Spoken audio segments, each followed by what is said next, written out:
cocktail for anybody who's interested. I call this a Trapper John's Margarita. Alright, it's a shot of tequila and bar mix, and they give you the salt shaker on the side. Do it yourself. Trapper John's Margarita, you can ask for it. Terry knows it if you go in there. I'm just gonna sit down, I guess. This feels intimate. So we're just coming off Valentine's Day, which got me thinking about love. Love has me thinking about marriage. And marriage has me thinking about how socializing is just different for me now. Socializing used to be about going out and having fun, but now it's about keeping enough friendships so that I have bridesmaids at my wedding, and my mean cousins don't think I'm lame. Yeah. Does anybody else here have the type of family that means you can't have an open bar at your wedding? Yeah, I have one of those families, and it's on both sides. Both sides of my family, they drink like fish, they don't like each other, and they like to fight a lot. So it's like the holy trinity of childhood trauma. Yeah. So I can't have an open bar at my wedding. Where was this joke going? This is honestly like not that prepared. This is honestly just a monologue in my head.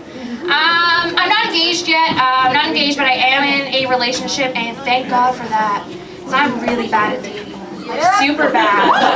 Alright? Let me give you an example of this. I'm a queer woman, and it's hard to find queer ladies in the wild. Actually, even on Tinder, they're all straight or in a relationship, and they're looking for a third.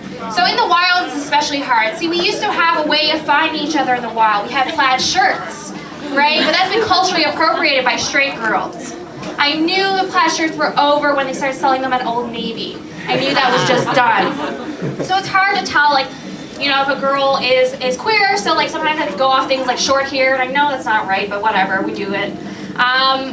When I was single over the summer, I went to the ship with my good friend David Suley, who's on the door tonight. Yeah, give him a round of applause, I guess. He's alright, yeah. We were at the ship, and I think to tell this story, you need to understand how very, very drunk I was before this happened. So I settled up to the bar, and I see this woman with short hair, and I was like, she's probably, you know, whatever, I'm gonna hit on her. So I decided I was gonna hit on her, but I was really drunk and I didn't know how to do it. So I decided to pull this move. Took my drink on the bar, slid it down the bar to her. Dink, it hits her drink. I take my body, slide it down the bar, and stand next to her. And she's very surprised, as you would be. And I looked at her and I was like, hey, like, what are you drinking? And she's like, water. And I was like, nice, nice, nice, hydrated, I like it. And then I wanted to like continue the conversation, so it got to the point where I knew like whether or not she would be into this. But I was really drunk and I was nervous, and I just came up with the following. Gay?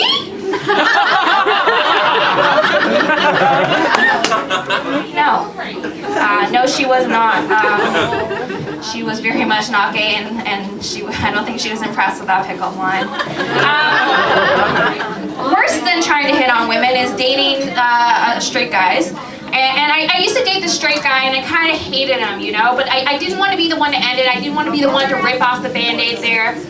So I just started sabotaging it, just like you do, you know? And I got into my head that he was trying to see other women, and he told me that he liked other older women, and I was younger than him. So I was like, okay, I'm already having a bad feeling about this.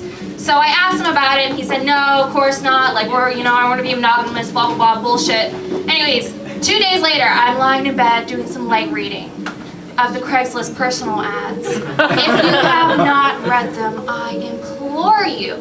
It is a fucking roller coaster. You never know what you're gonna get. One post will be like some guy he forgot to get this girl's number at Tim Hortons and he's looking for a number. Next post will be like a man looking for a straight daddy to fuck him through a glory hole in the Aquarita men's change room. So it's a bit of a mixed bag, I will say.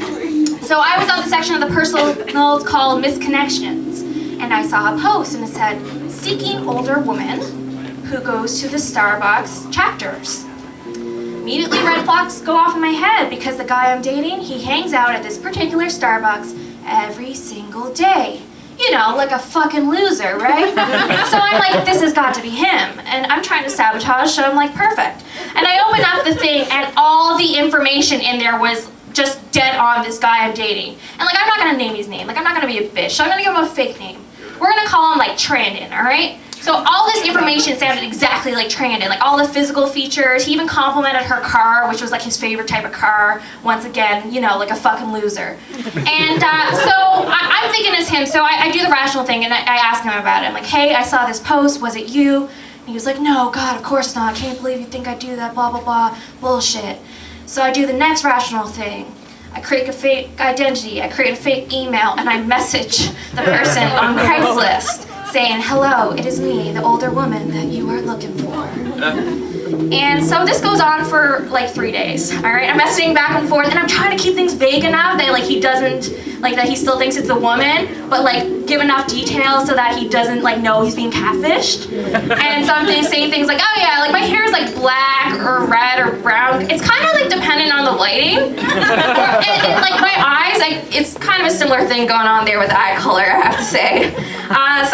You know, eventually I convince him that it's me, and he is over the moon, by the way. Like, think about it. This woman he's been pining for months. Like, out of all the women in the city who read Craigslist, like, she found him, and he's so over the moon. I finally convince him it's me. I'm the woman. So he sends me a picture. This is the moment of truth. I'm gonna open it up, and I'm gonna catch him. And I open the picture up, and it's just some random fucking guy who, like, vaguely looks like Trandon, like, barely. And so I felt fucking terrible. Like, this poor guy thinks he's the love of his life. Like, this woman he's been pining for is messaging him, and it's just my fucking batshit dumpy ass on the other side of the screen. I feel horrible, so I'm like, I explain the situation. I even sent back a picture of myself. I'm like, look, it's not me. And I'm expecting him to immediately flip out and block me. And he said, well, did you want to get a cup of coffee anyways? Can you believe that? This guy is clearly nuts, and I need someone stable like me. Of course I'm not going to go out for coffee with you. Are you nuts? All right? And the story gets better, because 7 months later, a baby was born. A baby was born to Trandon, and the mother was not me, it was an older woman. So the moral of this story, ladies, is trust your gut and catfish that bastard. Thank you so much. Good night.